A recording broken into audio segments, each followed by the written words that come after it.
Imagine uma startup avaliada em 9 bilhões de dólares, com uma tecnologia que ia revolucionar a medicina, e uma fundadora na capa da Forbes. Agora imagine que a tecnologia nunca existiu. Em 2014, a Theranos era a empresa mais quente do Vale do Silício. Elizabeth Holmes tinha abandonado Stanford aos 19 anos com uma missão: criar um aparelho do tamanho de uma torradeira capaz de fazer centenas de exames de sangue com uma única gota do dedo, sem agulha, sem laboratório, sem espera.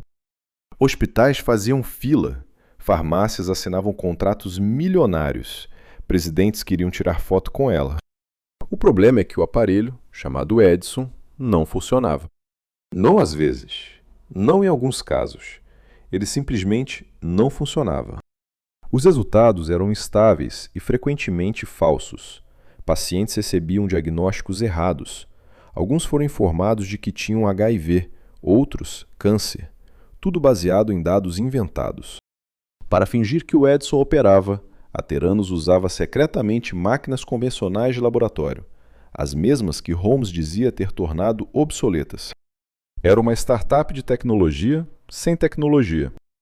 Sabe aquele restaurante com fotos perfeitas nas redes sociais, reservas lotadas, e quando você chega, o prato não tem nada a ver com a foto? Agora imagine que médicos usavam esse restaurante para diagnosticar doenças graves. Era isso a Theranos. E como a mentira sobreviveu tanto tempo?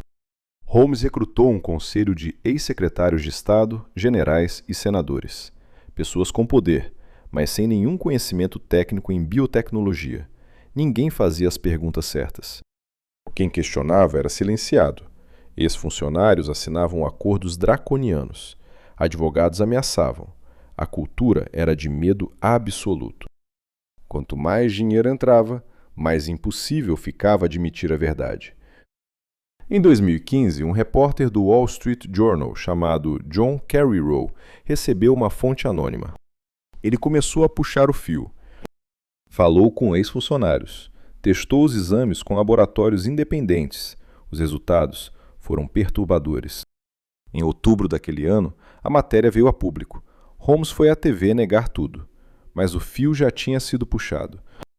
Reguladores federais invadem os laboratórios. Walgreens encerra a parceria. Safeway também. Holmes é banida de operar laboratórios nos Estados Unidos.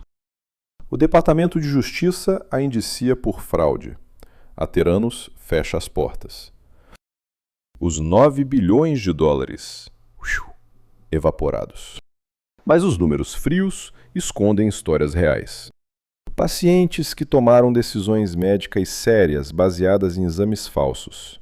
Funcionários que acreditaram na missão e saíram de mãos vazias. Investidores que perderam economias de décadas.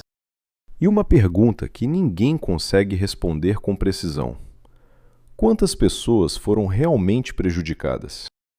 E isso levanta uma questão incômoda.